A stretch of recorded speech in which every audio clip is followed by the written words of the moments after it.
All right, can you hear me now?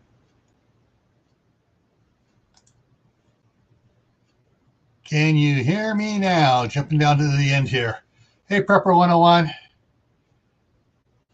So can you hear me now? Hello? Can you hear me now?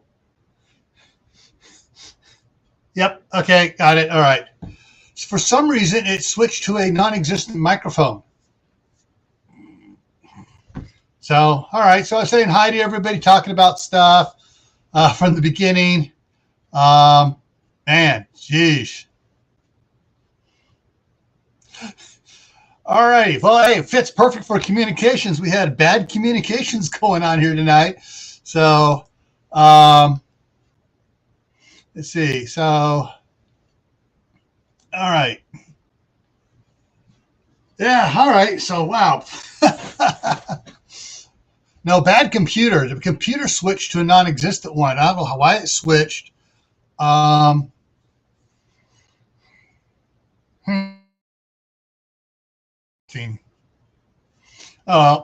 I was testing out a thing in the kitchen.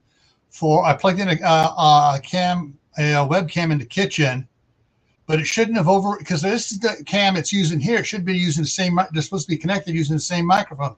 I don't know why it jumped to the other one. Oh well.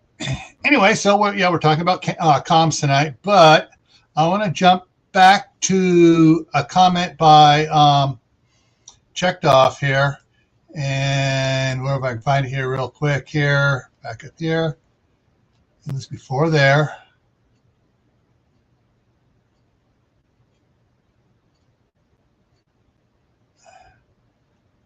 Okay. Oh, so he got a milk cow, a lot of water, so he's not worrying about hauling water out and stuff. It's trying to figure out the water solution. So let me go back down here. Current. Okay. Hey, Lori.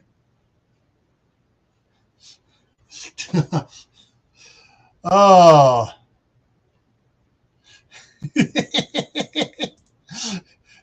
All righty. So,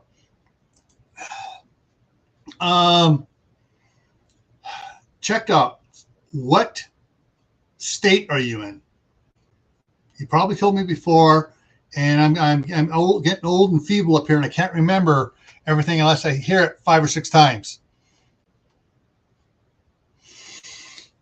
Because, all right, for what I did across the street, and I've already set it up over here for when we have animals here, is during the summertime, I tapped into the water line deep and I ran a water line around the house over there, out to where the chickens are, over to the backside of the shop across the street, and around over to where the cargo containers are. And at each of those points, I put in a yard hydrant with a 4-foot pipe on it. Southwest.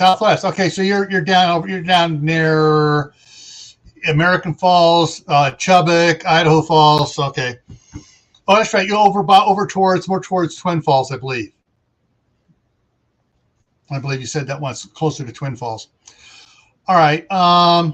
Yeah. So yeah, you need to get the deep hydrants. But it's getting a little late to put one of those in, unless you have something that has a backhoe and is willing to help you dig from one point to another and put in the pipe. The other thing, it's what I did out there for the chick. They had water out there to fill up the chicken's watering can, but the can kept freezing over. And so what I did is I got my daughter it's sort of like a hot plate. It's not like a warming plate thing. It's about that big around, and it has a automatically controlled thermostat in there to turn it on and off. And I think it's only 50 watts. And when it gets to a certain temperature, it comes on and heats up the water can sitting on top of it so it doesn't freeze.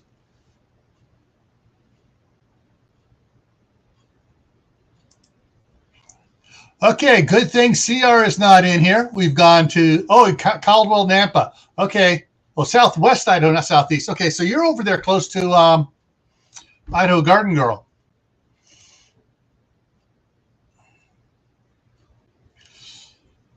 I wish I could find that here. Give me a second here. I want to pull this up for you, see if I can find it here. Orders, search orders. Let's see what comes up when I search water. Water pumps, timer. Whoa. Okay, let's try.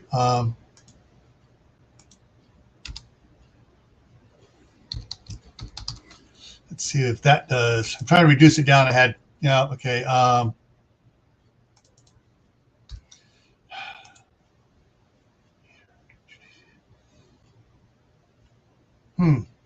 Those aren't coming up.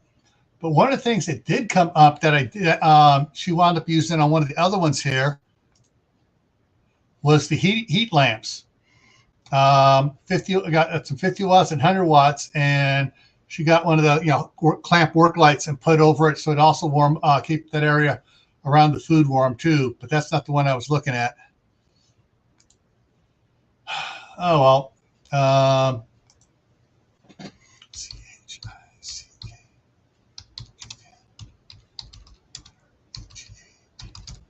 Okay.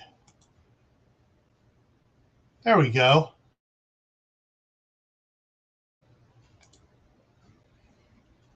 Yeah. So I got her something similar to one of these here.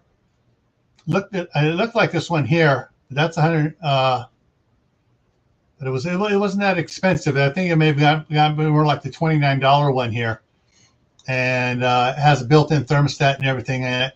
But yeah, so there's several different ones to heat up to keep them warm. So.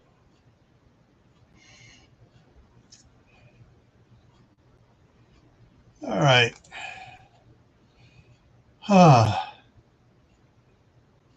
AFK, hands full of beef lurking.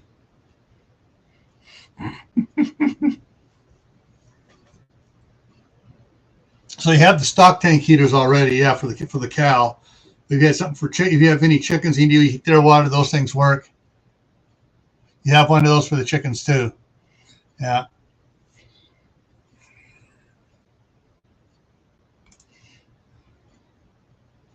Yeah, this is about the purple cactus cut potatoes.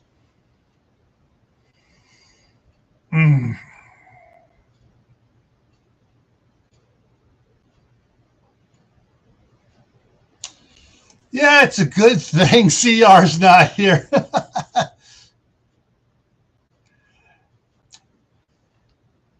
Yeah, check off. I do. Right now I just finished putting the last hose away from out and watering the yard, and so they're all piled up underneath the new roof on the side of the house, on the patio there, to protect them from a ton of snow. But my daughter for the water heater one. I think she's just been leaving it underneath there, just unplugging it and leaving it underneath there during the summertime. So all she has to do is run a cord out there and plug it back in. We'll see what happens. But they now have the rabbits outside the back, right outside the back door. Got tarps around their cage and stuff, protecting them from the wind. So the front of the cage is facing the door, and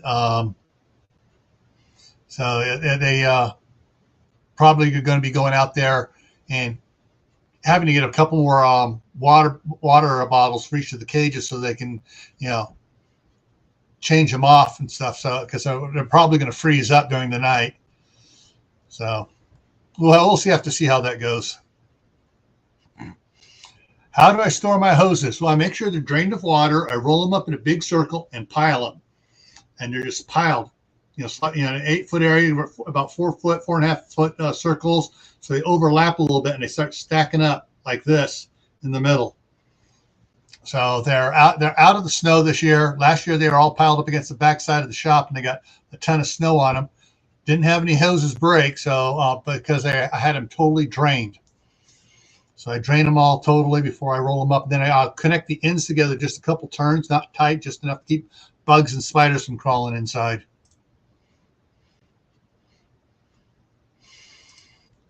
Yeah.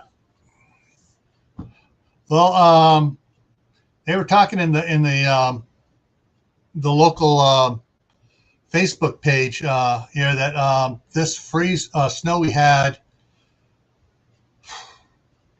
Monday, Tuesday, whenever it was also the first freeze for the area as well. And I said usually we get freezes long before we get snow.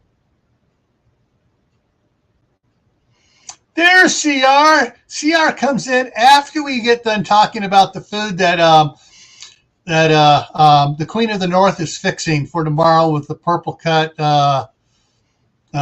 potatoes and all stuff she's doing for. Yeah, Lori. Hey, Tibor. All right, so comms. Let me get this down over here, and let's get into the actual topic of today, and we'll discuss some of it. Communications plans. Do you have one? Now, when I mention a communication plan to people, they go, yeah, let me see what my plan is. We all have cell phones. We have a couple of FRS radios. We don't have any ham radios yet, but we got scanners so we can listen to everybody else.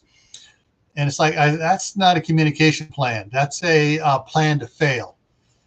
All right, so let's get over here. See if it's going to show it up here. So what are we talking about? We are talking about several things. Do you have a plan? Your communication plan should have several chapters, if you will. One is a localized phone outage, whereas a cell tower or several cell towers have taken out the cell lines, and the cell tower fell on the phone lines for the landlines, on the power poles there. So basically, you have no phone at your house. All right, it's a kind of a localized one. Do you have a plan for communicating with, your family members, wherever they are?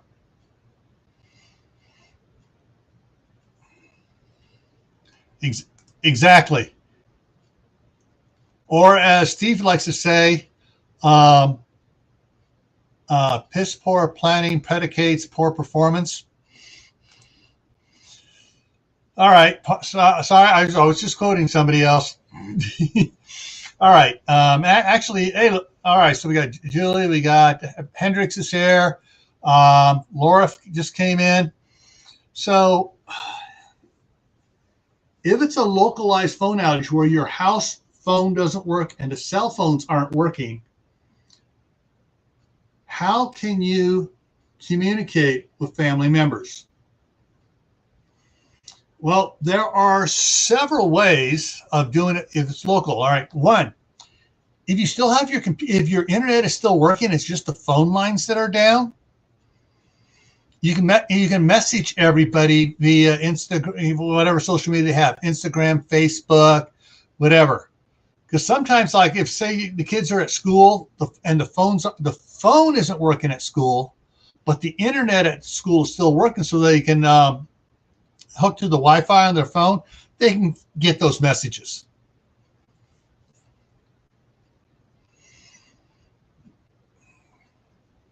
So that's one way for doing a localized phone outage. Let's see here.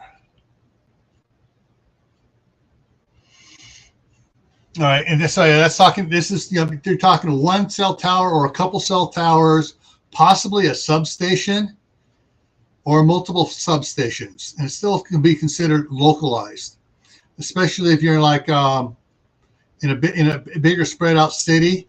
There's a lot of little substations, although there used to be. They're trying to consolidate them now, which means if one substation goes out, it takes out a lot bigger area. During any earthquake in California, the biggest fun thing was, this is back years ago when everybody had phones that sat in the cradle. As it bounced around, the phones would bounce out of the cradle, or if you had like this, the trimline phone on the wall, those definitely bounced off and were opened up. And what would happen is you get all these phones engaging at the exact same time. And what it would do is that surge would trip all the circuit breakers in the circuits down there at the phone substations, and shut down the substation. So to protect the system. And until people hung up all their phones, it would ping. It sent out a ping, and if everything were still off the cradles and stuff and still open, it wouldn't come back on. It waited until enough phones were hung up that it could handle the surge. So yeah, because I remember like in '71 during the Selmar earthquake, man, all the phones went dead, and it was several hours before the phones came up, and the AM radio station was telling everybody, hang your phones up, stop trying to call.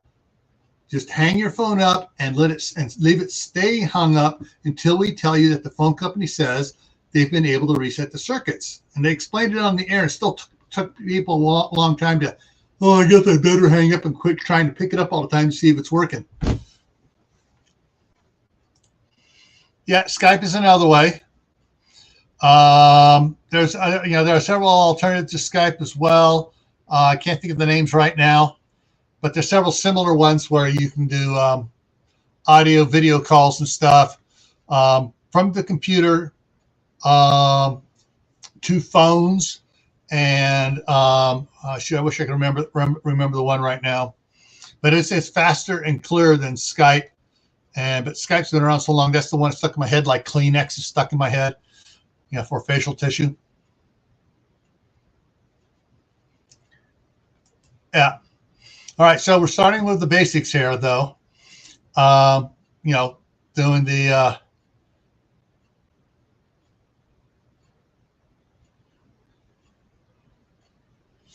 yeah. So the other thing, let's see. Let me go on to the next slide here and see what comes to mind. All right, the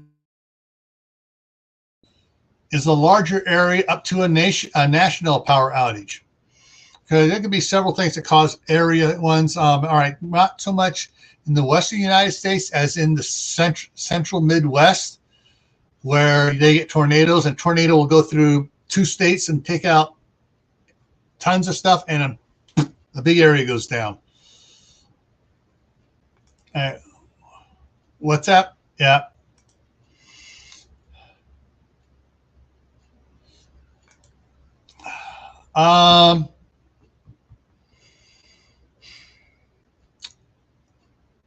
Walkie-talkie apps. I've never used a walkie-talkie app because I have walkie-talkies. I have FRS radios. I have GMRS radios. I have ham radios. I have a general license for ham radio. So, I mean, to me, an app on the phone is like, no, I want my phone isolated. So, but yeah, we still have a landline in California. We've never had a landline here in Idaho. It just wasn't worth installing it here, the price they wanted for it. And yeah, VoIP is the one. And did I put it down in there? Okay, that's the next phase. Okay, yeah, when it's national out, including VoIP, which is internet, it can go down. An example of VoIP going down for a local area was, let's see. Let me think. How many years back? Okay, it was before I retired. It was 2018. It was about 2015, 2014, I think it was, that some vandals decided, hey, we're going to steal the telephone's copper lines. And they, down in San Jose, Silicon Valley, they popped open some manholes near the airport, San Jose airport, went down in there, had a chop saw, and cut the conduit, a section out of the conduit, pulled it out, and was going to grab the lines and pull it out, and lo and behold, there was no copper in there. It was all fiber optic. So they cut a couple of 6-inch fiber optic trunk lines. The entire San Jose was without internet. The peninsula going up to San Francisco was without internet. Going up the other side of the Bay Area up to Oakland was without internet. going down towards Paso Robles was without internet, and everybody's going, ah, and it took them 2 days to reconnect all those fiber optics. And so that was a local single spot event that wiped out a big area. And not only did it affect the area, well, it was affecting Silicon Valley. Facebook was affected. Google was affected. I mean, it was there was a lot of things that got taken down. That's when a lot of the companies really started diversifying and putting sub-sites away from California.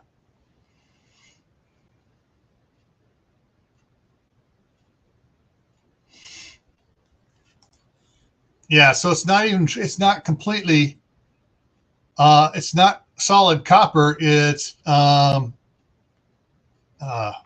is it 10? I'm not sure if it's steel or just tin, but it's a other type of metal covered with copper. Yeah. Hey, Paul, how's it going? Hey, Barry. All right. So, if it is, let me go back here for a second. If whatever's causing, so you're in your plan, you need to make a plan to cover localized phone outage, localized phone and internet outage, local internet outage only, larger area, going out, 100 miles or so, a bigger, you have plans for bigger footprints and stuff. And in your plans, you need to have what's called an out-of-area contact.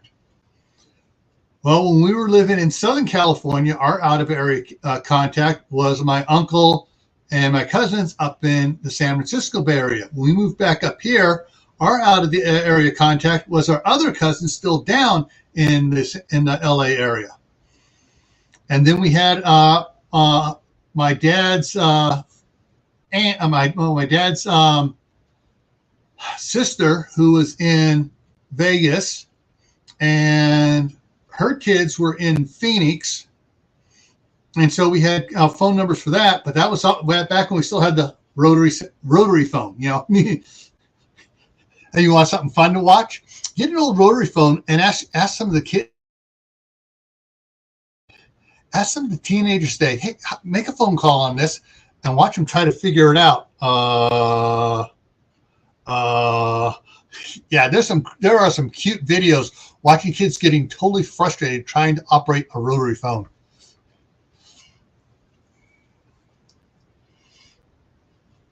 Yep, party lines. Yeah, and it would ring differently for each house. It rang once. It was one house. If it went ding ding, it was a second house, and ding ding ding, and so forth. So.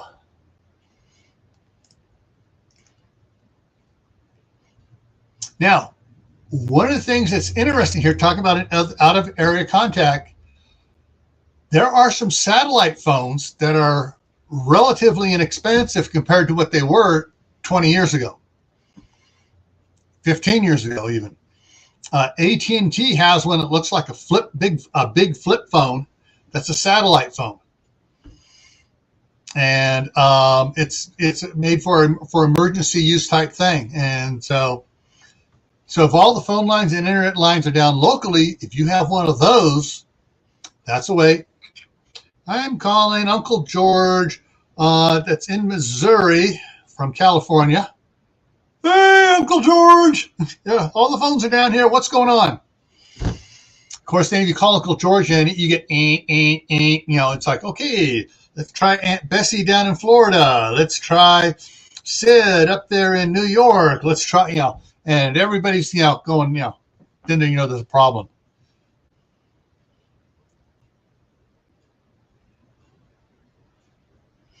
All right, good comment. That comment's in. Okay, all right. I'm just catching up on the chat here.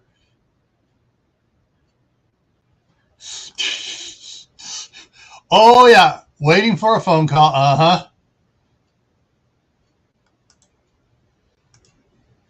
Have you had any of the problems yet with Starlink? certain areas of the country, they've lost a bunch of the Starlink satellites, and they're trying to send up more to replace them. But that's another story. All right. So let's bring communications back to the house for your communications plan. If there's something bad going on, and all right, we've gone from a local thing to a national type thing here. Bring that back up to a national type thing where there's something big and bad going on. And I hate to say this, but actually, let me just go this way here. If it's something big and bad and it's no longer viable to safely stay at your house and you need to get out of the area and you can't contact anybody else in the family because, kids are away at college, some kids are at college, some of the kids are still in high school or junior high, your spouse is at work, everyone's out in different places and you can't contact anybody. Does your plan have in it, okay, if everything goes totally dead and nobody knows anything, get your butt home. And if you do hear information that phone lines are down across the country, get your butt home.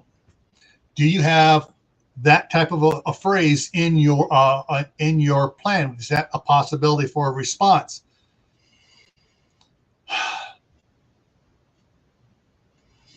And CR is repeating himself here. I ignored it last time, CR. All right. So if you have a plan in place where, okay, it's bad, whatever's going on, it's bad. You need to get to your relocation area where you may have, a bunch of family members meeting at somebody else's house outside the city as the first step in getting away. And you need to get there. How are you going to do that?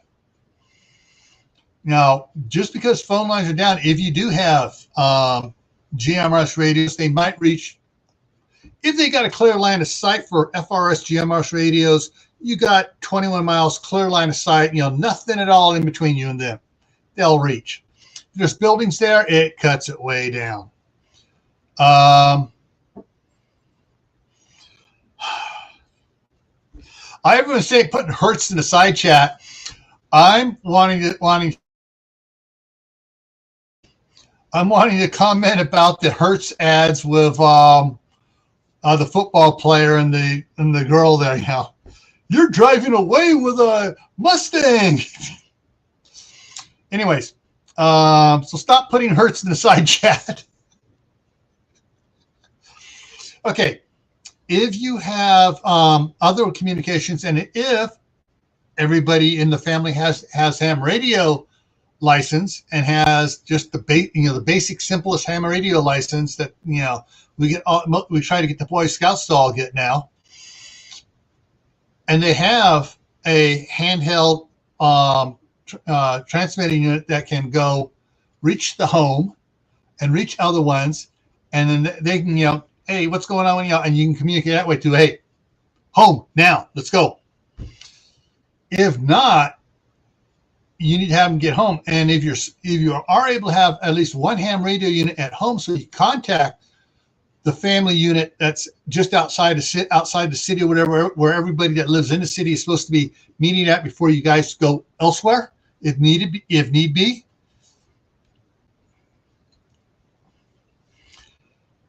Fingering the elastic, flinging the elastic at CR. Oh. Yeah, well, FRS, if you have line of sight, it will reach 21 miles. We've done it. You put one tree up there, and ain't going to do it. You got to have, we've gone from the top of Mount Diablo to the top of Mount Tamalpais, 21 miles. Not Mount Tam, the one right next to the John Muir House in Martinez. Crud, can't even think of it now because we go up there to watch the meteors. You can see going from the Mount Diablo there, 21 miles. It works. You get one tree or you get a bird flying in between it. It's dead.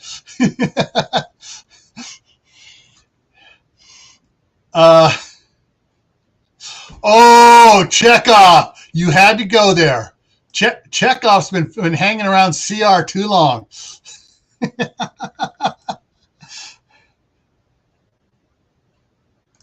I just know where the old military base is and still functioning. It's only a 5-minute walk. You know the operators nearby. Cool. All right. So in your plan, your plan's got. I can't give you a basic footprint plan, but I can tell you all the different things you might possibly put in there because everybody's family is going to be a little bit differently. In our family, my wife has a ham radio license. I have a ham radio license. My our youngest son studied for it, and then, he passed it. He passed the test. The practice test. Out of the water, he goes, I ain't gonna worry about it. You guys got a ham radio license. Now he's thinking about going back and getting his ham radio license. Nimrod across the street, my son-in-law, has a ham radio license. So, and not everybody does have ham radio license. One of the people we knew back in Martinez there, Mama, Papa, both daughters and the son all had ham radio license and all had extra class. So you got technician, general, extra. Those are the 3 classes. They all had extra class. And they had ham radios coming out the wazoo.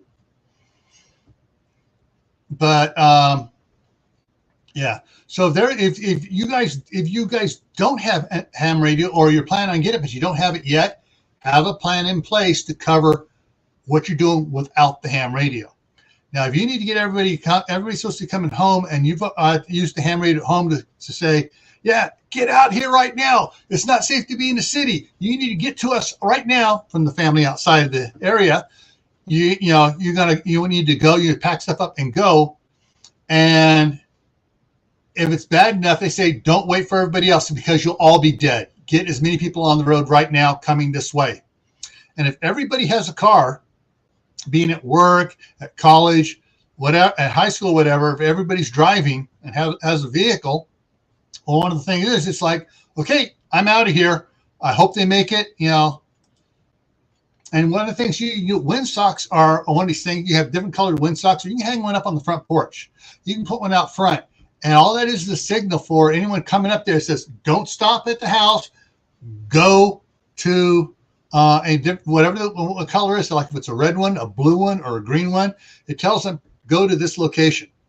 Whether it's the first family unit outside the area or whether it's a stop beyond that.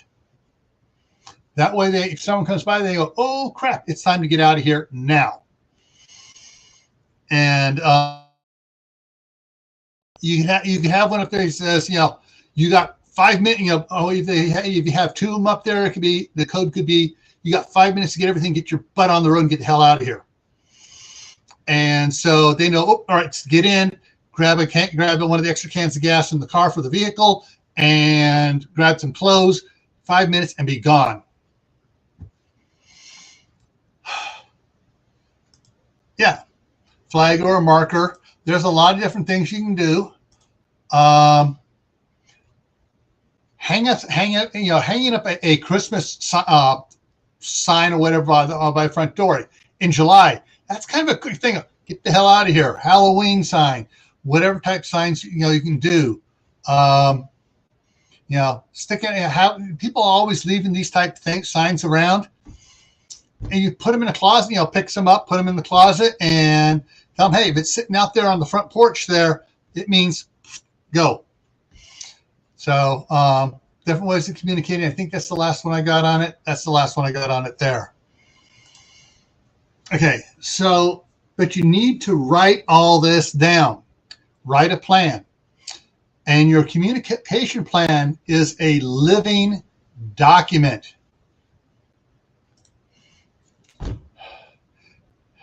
Barry, do you want to come up here? Barry does a lot of GMRS stuff and FRS, CB, whatever, comms.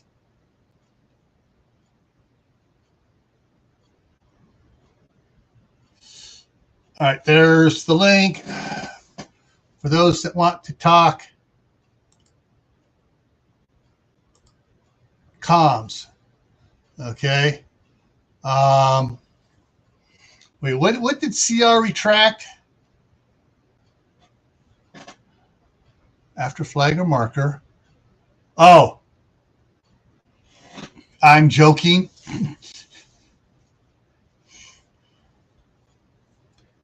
Okay, there's the link. And yeah.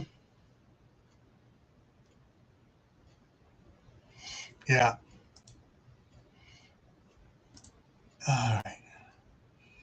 There. Oh. Okay, I went to the radio. One radio, the others watch. I need to get to the city to learn and take the courses. Yes. Take courses. Find a radio club near you that meets at least once a month for regular meetings, and then they have other things scheduled outside the meetings, events. Here he is. Hey, Barry, how's it going? Hey, Gil. You doing all right? I'm doing okay. Yeah. So, you adjust this volume. Yeah. Watch the movie. Yeah. So, having more than one way of plan for one way of communicating is a must for your emergency communications plan. And having communication responses for different types of events is important too. Like lightning storm, it's find some other way of communicating other than pulling out that ham radio or GMRS radio, putting the big antenna on top of the car that says "strike me." Yeah, had that happen. I'm too tired to turn on a light, so yeah. Yeah. Hey, Denise, how's it going? And there he is. There's Steve. Ooh, at a Boy Scout event. Okay, cool. Have your Boy Scout or Cub Scout? If it's Boy Scout, tell them to work on the radio merit badge. That's what this is all about. Are you smarter than Boy Scout, Steve? Do you have your radio merit badge?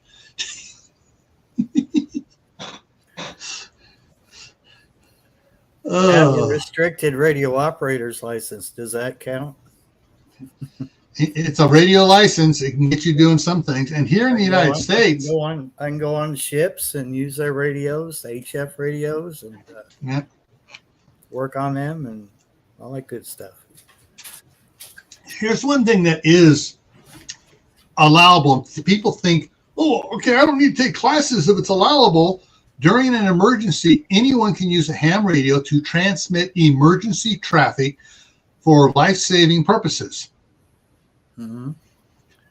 And some people go, oh, cool, I'll just get on there. But it's like, no, you need to know how to do it. You need to take the classes and learn how to communicate. Because if you get on there and you're screwing, then you're going to not only screw up your communications, you're going to screw up theirs and be talking when you shouldn't be talking, and someone else is going to get in serious trouble. Yeah. All right, Steve.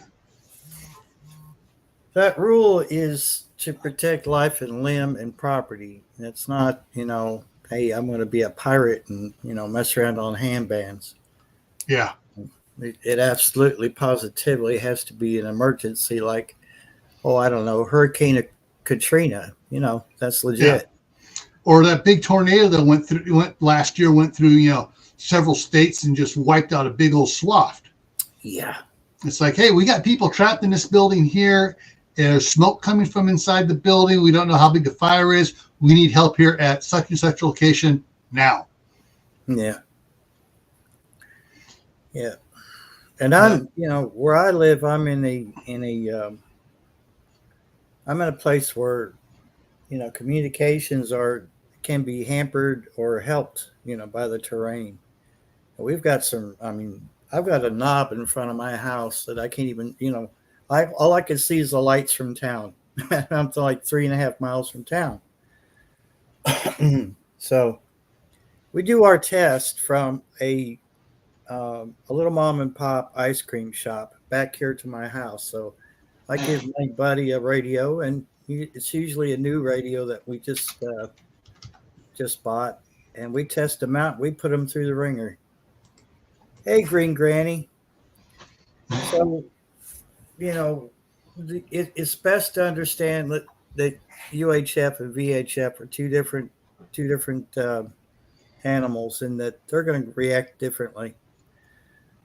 Something that's often overlooked is 900 megahertz. And being a ham, you would know this. There's not many people running 900 megahertz, but there is a slice, actually very generous slice of spectrum that uses 900 megahertz, 1 watt, and you'd be surprised how far 1 watt will do on 900 megahertz, license free. And, they originally were set up for industrial, scientific, and medical uses, but the general public can use it. And you can go to places like Redivus and get the radios, That's my next test. I've tested FRS, MERS, GMRS. I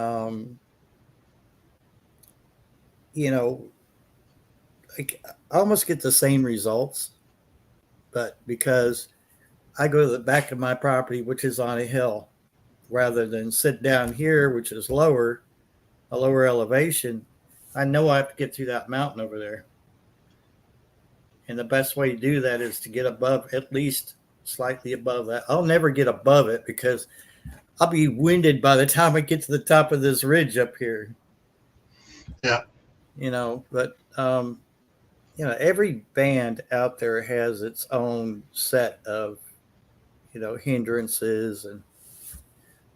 And if you don't get out there and play around with your stuff and see what they can do and what they can't do, then when it comes down to it, you're going to be hurt, and you're going to be like, well, these are crap. You're going to be tossing them on the ground, stomping them because you're angry. But get to know your stuff because,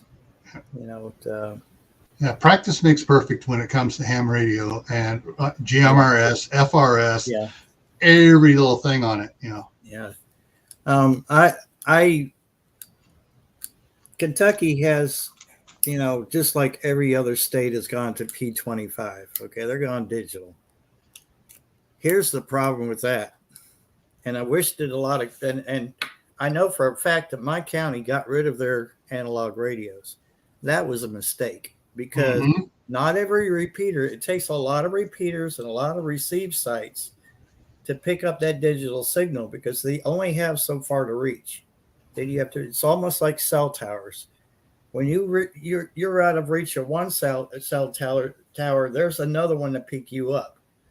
It's so seamless most of the time that nobody realizes that they have switched to another tower. Well, it's the same way with P25 or any digital communications that goes through that repeater. The repeaters have no backup power. And if they do, it's a lowly little UPS sitting in the corner. And when that UPS runs out of juice, there's no comms for the cops, no comms for the, EMS. Yeah. We even have EMS going to digital, which is unheard of. Yeah. What, talking about that, the city of Martinez, back when I was still there and, head of the CERT program, they'd gotten their federal grant to go digital. And I happened to be in there talking to the chief when he got the thing. He goes, all right, we got this. We get rid of those analog radios. I said, no. And he was like, what? Do not get rid of them. Well, what are we going to do? Why do I go? Don't get rid of them. Murphy's Law. As soon as you get rid of them, your digital is going to have a problem. And he kind of looked at me. You want to do something with them? Put them upstairs in the CERT room. Let the CERTs have it. They'll maintain them, keep them fully charged. If something happens to your a digital system, you're already set up. Your antenna's already up there. Leave the antenna up. Just add the digital to the Keep the system. license. They need to keep the license active too. I know Yeah. that's a big expense. Believe me, I know what it costs to have all that stuff licensed, but absolutely. And the expense, they got the what's called the C8, which is the Contra Costa County City CERT Committee, Contra Costa County Communities CERT Committee, something right. But it's C8. Anyway, there's 8 C's in it. It's called C8, and it covers the entire county, all the cities, communities, everything. And they get what's called a UASI grant from Homeland Security every year. Yeah. And because it's an established thing, and Homeland Security puts out these UASI grants, which are for urban, I can't even remember what it is now. It's an acronym dealing with urban areas, And so they, San Francisco Bay Area has something like 37 UASI grants going out to it, to different areas. And so the Contra Costa gets a UASI grant, and the county dispersed most of it to the CERT program, because they have like 84 CERT programs in Contra Costa County. And so as long as they keep doing it, keep doing all the reports, they keep on getting their funding keeps going up a little bit, just a little bit every year. Yeah. And so basically a lot of the cities, because Martinez, the city, the county seat said, we're not getting rid of our radios, we're keeping them for the CERT program. Most of the other cities fell in line, did the exact same thing. So now all the CERTs have the analog radios, and if anything goes south, all right, here we go. We're putting them back in, plug and play back into the patrol cars or handhelds with a magnetic mount antenna matched to those old radios, and they can just keep right on trucking. Yeah, our search and rescue uses both MERS and FRS because there's no point in them going. A lot of people go, well, why didn't they get GMRS? Because each individual person has to have a license because it's licensed by individual. Yeah, and which a lot of there's a lot of companies don't understand that. They're like, we use it for our cabs. No, but I was living in London, Kentucky at the time when we had just moved there, and they were doing these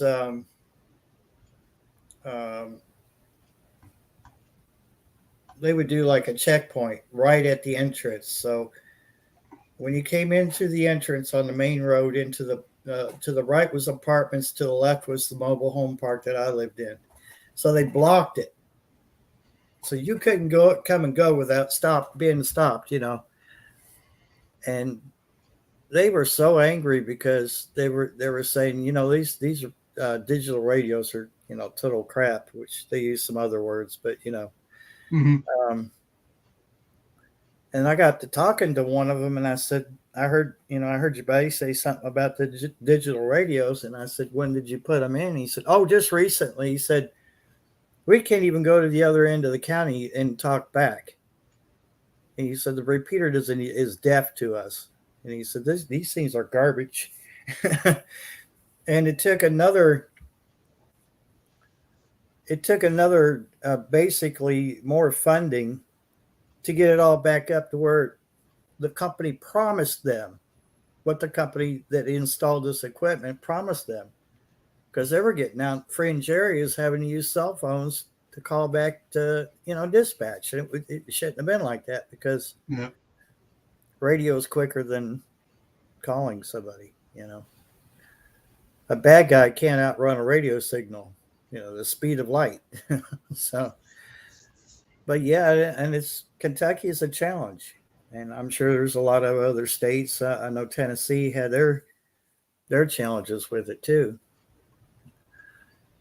But when it's working, it's glorious. But if there was a bad situation to go down, there's a lot of those sites won't be accessible. And That's Yeah, one of the things I do like about what's D-Star for ham radio. yeah. D-Star is digital, Hmm.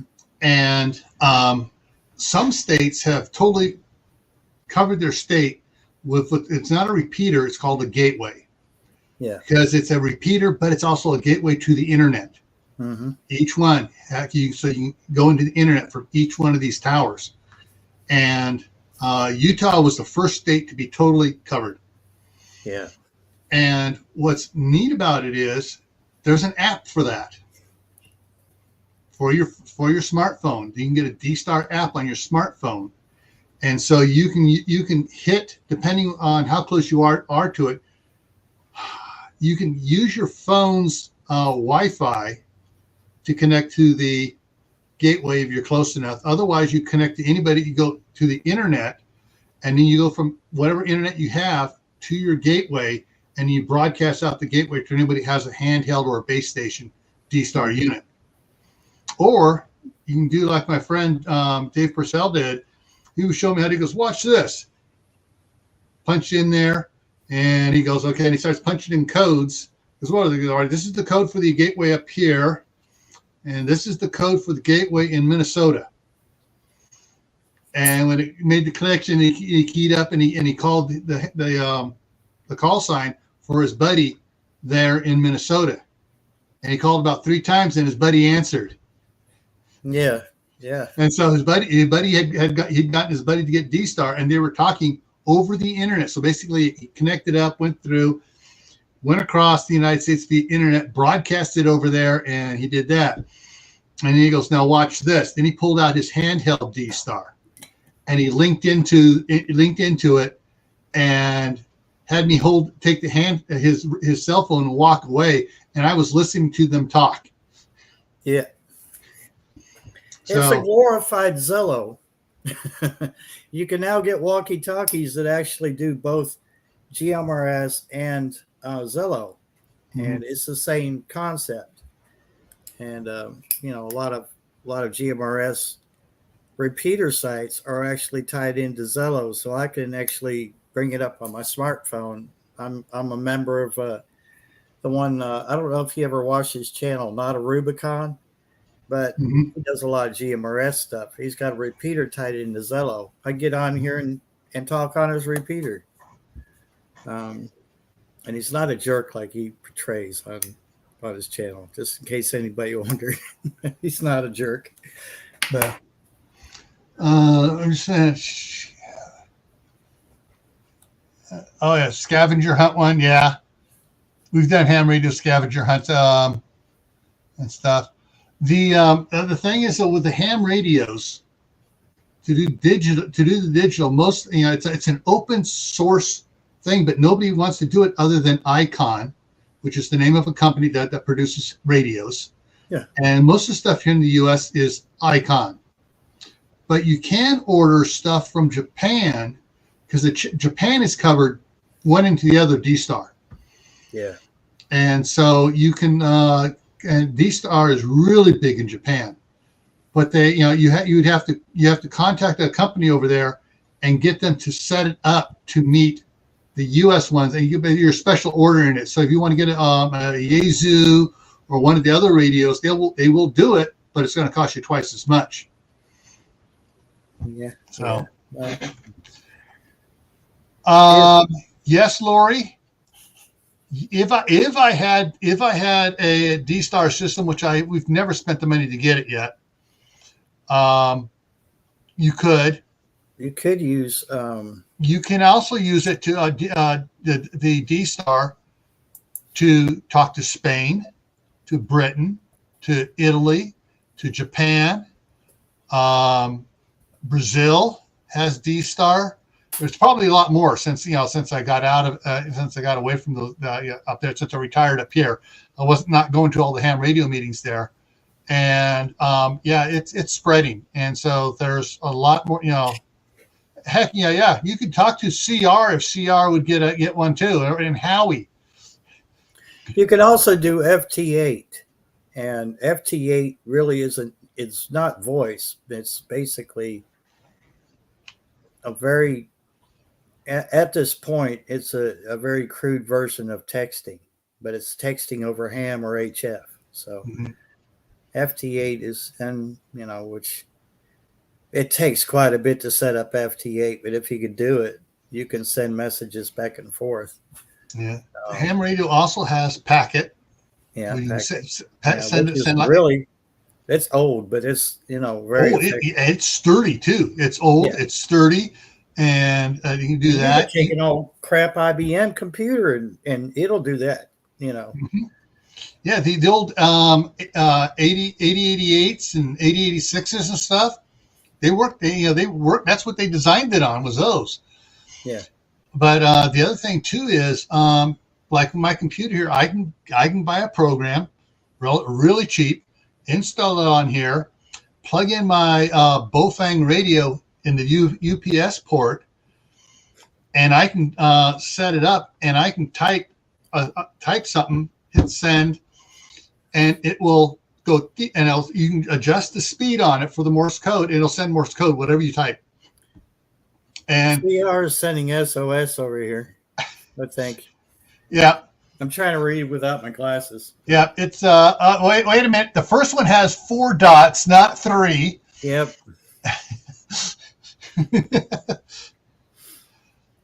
And so, yeah, I mean, so there are programs where you can use, send Morse code. And the thing is, so if you both have it on the computer, you can crank up the speed. Yeah. And it's like, and the message is gone. No one knows what you said unless they have the same program. Mm-hmm. And you're basically pretty much secured. And I'm not suggesting anyone break the rules, and remember they're rules set by the FCC, not laws. But you could go out of band, slightly out of band, and do that. If you want to keep your comms a little bit private. Also, something I found out. Have you seen the Quan Shang UVK5 videos? Mm-mm. This radio, I've got one, of course. This radio, the firmware can be changed on it. Mm-hmm. This radio now, it doesn't transmit on all those bands. I've made sure that it'll start from 18 megahertz and go all the way up to 6 gigahertz. Mm-hmm. Now, the power is reduced because technically this radio here is a UHF VHF ham. Mm-hmm. This is a great scanner, by the way. That's what I'm using it for, because my scanner bit the dust. But it can be, the firmware can be changed on this radio. Now, granted, some of them is out of band because the radio wasn't designed for that. It's only going to be microwatts, so you're not going to get very far with that. But as far as listening goes, it's great. And in an SHTF situation, and this is frowned upon in any other situation, they have scramble. So these can voice scramble. It's not digital. It's just a voice scrambler, so people can understand what you're saying. Only your buddy could.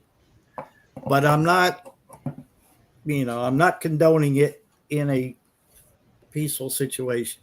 So I'm going to get that disclaimer out there. Yeah. A friend of mine who was very famous at one time. He was one of the founding members of Journey, and he was with the band for the first 5 years, then quit. And his parents paid his way to medical school, and he became a surgical nurse for an operating room and stuff. And he lives there in Martinez. George Tickner, and he was one of the ones that I dealt with a lot. He would help me set up the CERT program for the radio communication part of it. I mean, this guy has more ham radio gear than back all the stuff back here and everything. Yeah.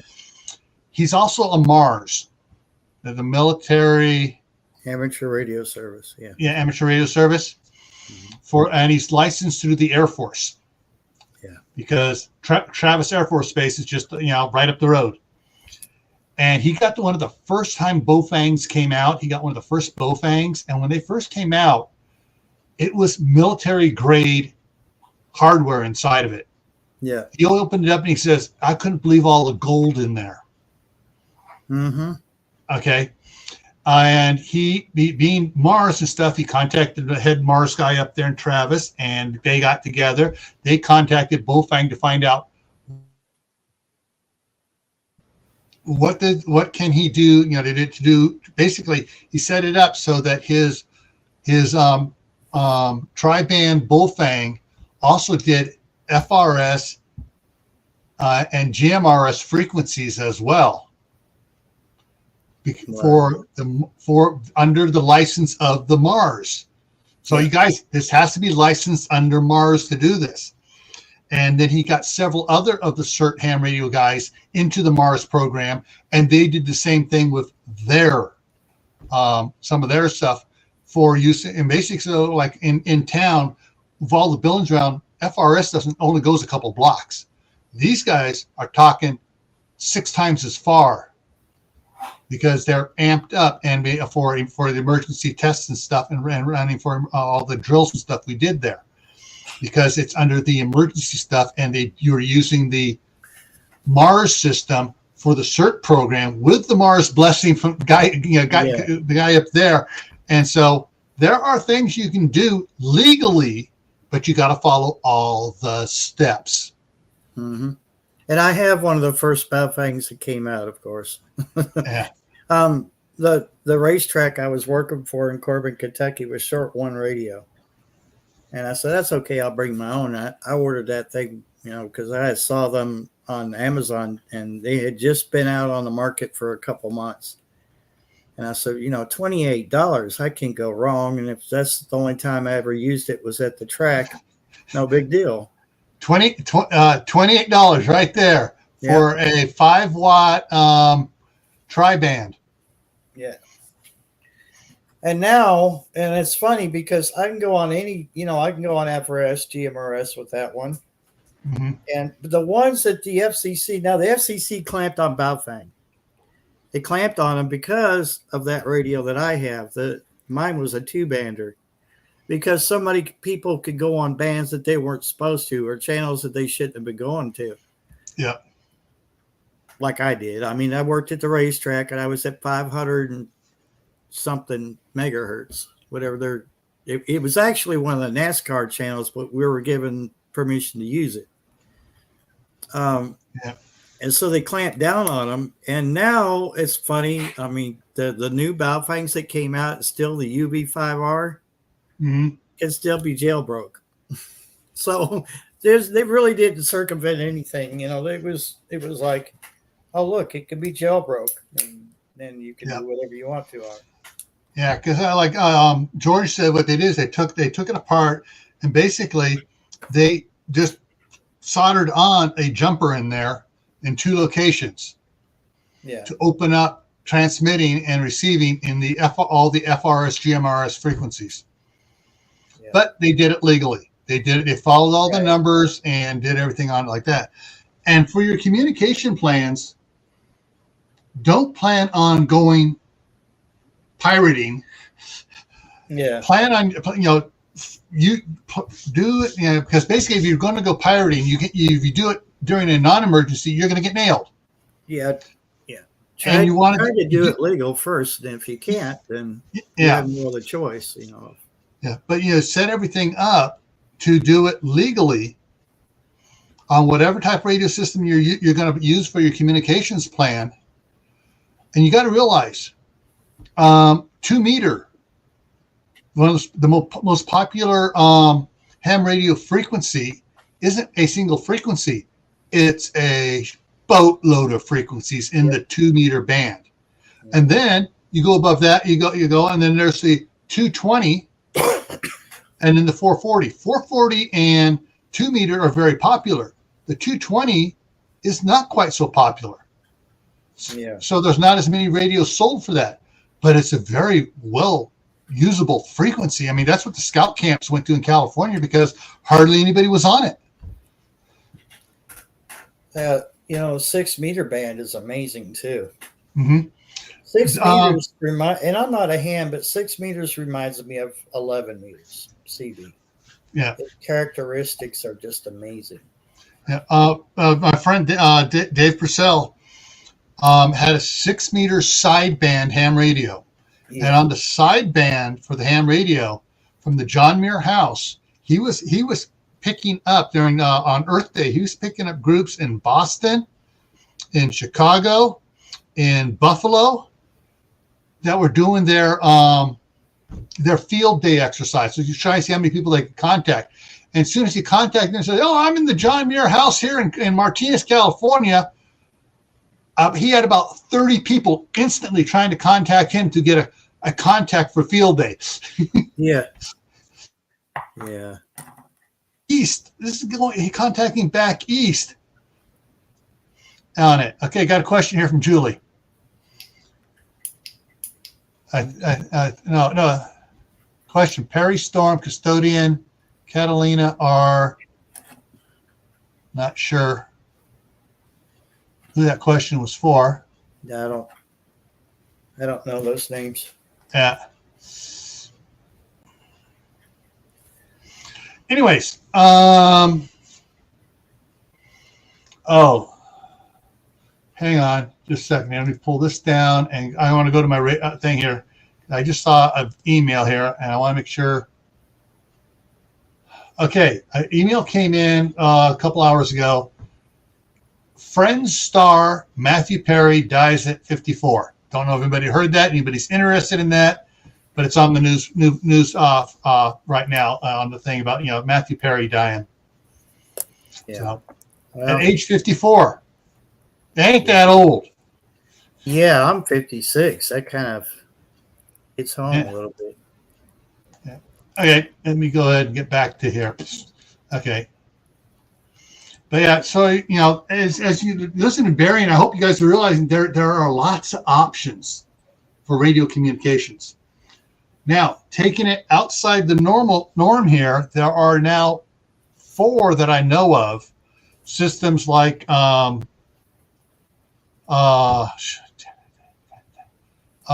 what's something Tenna? What is it? I can't think of the name of it. I'm sorry, I have a brain fart. Go Tenna. Basically, it takes your cell phones and you connects to the Bluetooth on them, and these Go Tenna units have a couple mile range on them, and you can link them together. So it basically turns your cell phone into handy talkie. Mm-hmm. Because you're not the Go Tenna, and there's a couple others that are coming out, and there's one that's supposed to be even better now because Go Tenna keeps trying to push to stay the number one. But there's someone else. I'm trying to remember who it was. I was reading an article on it that had passed Mesh. them. It's Mesh. Well, Go Tenna Mesh is the one, but there's another one, something like begins with a W. Oh. I can't remember what it is, and it passed them 2 years ago. But then I heard that like 6 months later, Go Tenna jumped back in front again. So but still, these systems are good, and they're private use. And you can open and close them. You can make them open or closed systems to let others that have it in or not. So, and when they first started out, they were actually on the MERS frequencies, and some of them still are. Yeah. Let me answer Julie.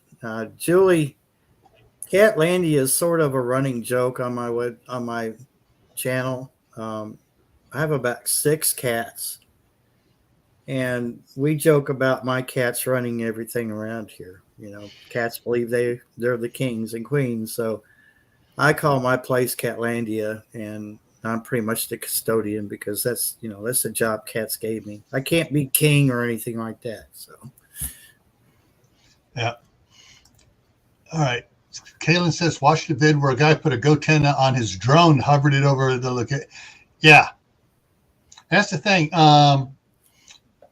If it says on at ground level it can go so far, you put it up, you're going to extend your range. The higher, putting it up, and that's like with the FRS and GMRS radios, 21 miles it says on the package. Yeah, you have line of sight, nothing flying between you and it. And a good day you can get 21 miles. you put one building up there, and you're good. You're lucky if you can get 5 miles. You put two buildings another up. Option. What's that? There's Redogram. Redogram is an app that you could type a message into the app. You probably can't see that; it's going to wash it out. But yeah, you could type a message. You key your radio up, and you push send or transmit. Well, anyway, you press transmit. It plays over the walkie-talkie or the radio, whatever radio you're using. Yeah. Your buddy's got this app on his phone, and he picks up the message, and he says, "Oh, we're going to have supper at 7:00. Okay, cool." And he sends a message back the same way. And nobody else knows what you said. Exactly. Unless they got the app and they know it and they're ready. Yeah. And this one here is the alpha, this is the first one that came out. So I haven't. Lori asked the question. I'm going to say like the $28 one here. Yeah, that radio is very. It's a tri-band. It comes with the USB cord. You can use. You can download an Excel spreadsheet for frequencies, and you can program it. Keep that spreadsheet on your computer. Program the radio to whatever you need to do, and there are a lot of people out there that are doing this. A lot of the last time I was in California, the Martinez Amateur Radio Club, the Pleasant Hill Amateur Radio Club, the Walnut Creek, Concord, and then the Mount Diablo Amateur Radio Club, which is the big one, had at least, between them all, had at least 15 guys that were helping people program their Baofangs quickly to handle all the club's frequencies at one time. Yeah. So, but even just for simple stuff, my wife has a Baofeng she's using for the weekly.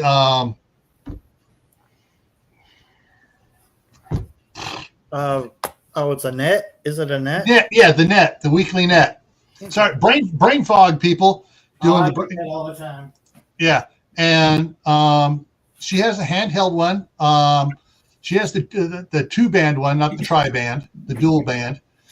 And she has an antenna up and a cable that comes down. She just walks out there, unconnects the antenna, connects the big antenna to it, and she does her net check-in and stuff. And then she disconnects, hooks the antenna on it. And the antenna I got for her is about 3 times as long as the normal antenna goes on it. So she has bigger range anyways. And so yeah, she's that's what she does there for her net check in there on a little one. And a nice thing to have if you're adventuresome is to have a Baofeng programming cord to go with that radio, and open up Chirp. And Chirp is, if you just give it a few minutes and look it over, try things out. You don't have to save it. Just every time you make a change, you don't have to save it if you don't want to. But get an idea how it works. Chirp is free. I wish these cables were. Sometimes they send you one with the radio, but this, we've got like 3 of these now. Yeah. Hey, Howie.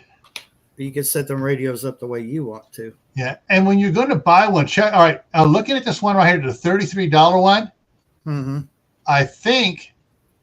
Hang on, let me bring it back up here. The $33 one here. I think that's that cable right there. Yeah. Let's take a look. Yep, that's the cable. Yeah. And so like that one comes with the cable.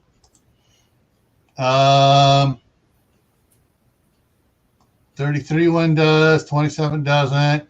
You have to go through and check to see what, oh, a yellow and red one. Cool. A friend of mine's got the olive drab. Yeah, there it is. There it is. Right there. Yeah. Yeah. And yeah, you check to see what they. All right, here's the here you go. You got 2 radios, 2 microphones, 2 chargers, and that programming cable. for 53. That's $27 each. Yeah, that's a good deal right there. Yeah. And then here's one with all sorts of stuff here. This is one of the bigger boys. I mean, it's got. I will tell you that those earpieces are horrible. Yeah. There are better ones out there. Yeah, there are a lot better ones, but yeah. So you got all sorts of stuff here, and this is a 8-watt high power, not a 5-watt. So you got all sorts of fun stuff here to do it. So that's the large capacity battery. Yeah. Yeah, it makes the radio a bit longer, but it's worth it as far as battery goes. And if you got the belt holster for it, and you're using the shoulder mic or the good earpiece mic with the push to talk button up here, and Actually, now that you said that, yeah, I got all kinds of goodies, Gil. Yeah, I mean, I got my wife I brought my box of radios up here on one of the trips, and my wife goes, "Where is this? Where is this?" And so the next week on my trip back, I took it back down. So the Baofeng shoulder mic, which it's got a clip on the back here, put on your shirt or whatever. Yeah. Actually, underneath here is a port. Earpiece? Yeah. So you can have it. You have this right here, and then the earpiece up here. Have the curly Secret Service earpiece. I got those. Those are actually better than the ones that were shown in that ad. Yeah. They really work. Yeah. They sound and Lori, yeah, these things will work. And if you're in an area that has a lot of ham radios, you can key up and give them a count, and several of them can triangulate you. That's what they call doing a fox hunt. And they will triangulate on your signal and say, all right, there's the area we need to go search to. And they'll tell you, hold off for a half hour till we get out there. Say, key it up again. And they can walk right in. You can have your radio hang underneath a chair, and they'll find it. Yeah. Yeah. But yeah. Well, we've gone a bit over, but hopefully Barry came with Barry up here. You guys, being able to talk to Barry and get some more information, because Barry does a lot more radio stuff than I'm doing right now. Even though I have my general license, it's like, I'm kind of like retired from it. I got to get back into it one of these days.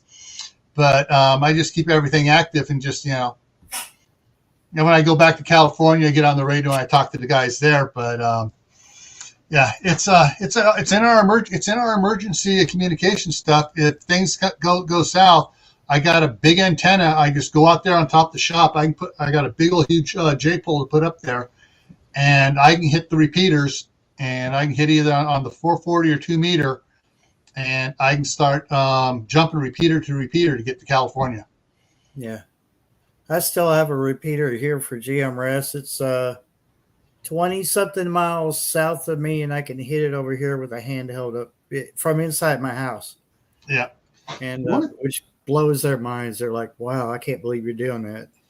What's interesting, talking about the repeaters and stuff, in the San Francisco Bay Area, there's a repeater network called the Guerrilla Group, and it was a guerrilla group in the beginning, and they've gone mainstream. They've set up a bunch of micro repeaters around the Bay Area. And they've worked on it for years to get us. So basically, anywhere you get on, you can get on the one frequency, and one frequency will take care of San Francisco area. Go to another frequency, and it'll do San Jose. You go to another one, it goes from San Jose up through Milpitas up to Fremont, and then you got Oakland up to Martinez, and then you got the North Bay. Or you can get on one that hits them all. It broadcasts to all of them. And generally, they monitor that one and say, hey, unless this is emergency traffic, don't broadcast on the one that broadcasts to all of them. and they monitor it pretty good. Idaho Girl says that, I'm sorry, Gil. Yeah. So this is like a teaser session trying to figure out what I need. Yeah. If you want, and well, I can't speak for Gil, but if you want to, you can always leave a comment on one of my videos, or you can send me an email. My email is on my About page, and I'll try to do my best to answer any questions you have. I've got probably more time than most people do, probably more time than I should have on my hands. Yeah. And I don't mind, answering questions like that. And there is a YouTube channel out there, Survival Comms, and he has a whole bunch of videos out there. You'll spend time going through his videos, and going through his playlist and figuring out what you want. Probably your best bet, though, your two best bets. One, check your local Salvation Army for about ham radio. Salvation Army does the classes for free. Yep. All right. They'll do the classes for free. Once you're done with the class, you got to pay for the test, but that's not paying them. That's paying the FCC for the test. Which is cheaper. Cheaper than all these professional ones. And these guys are professional. The Salvation Army has what's called the ham radio group. AWRL. Not Mars. But it's national. Salvation Army Radio.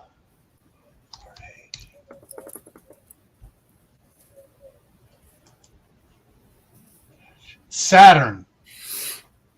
SATERN. That's their Salvation Army Team Radio. I froze. Let me try it. Salvation Army Team Emergency Radio Network. Saturn.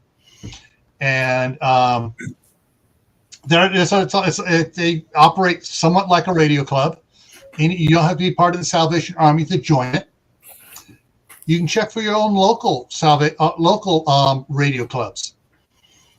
So depending where you're at, all right, Idaho Garden Girl. There should be several around the Boise area. Oh, there's the cat in charge, had his flag flying. And yes, and the other thing is it's the ARRL, American Radio Relay League. And they can connect you up with a local ham radio club as well.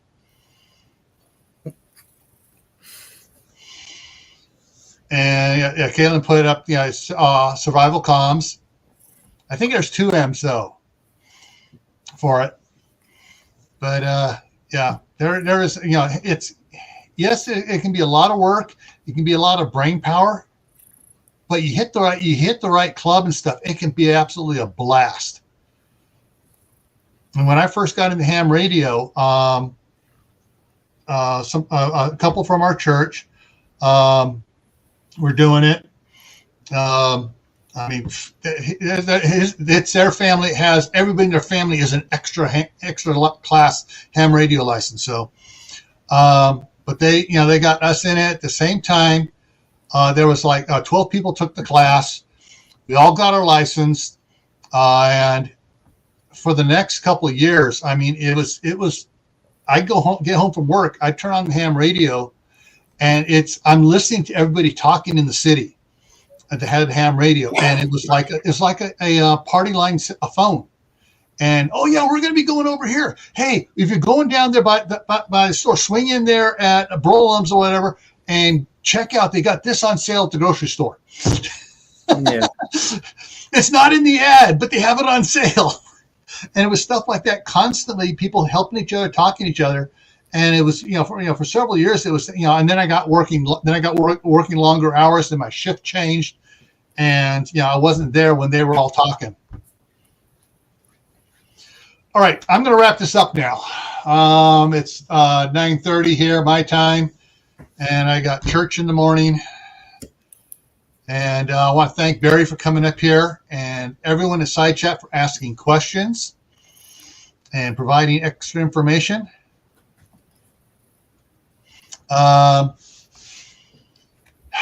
And let's see. All right. Oh, coming up here. I got some interesting stuff coming up here, guys.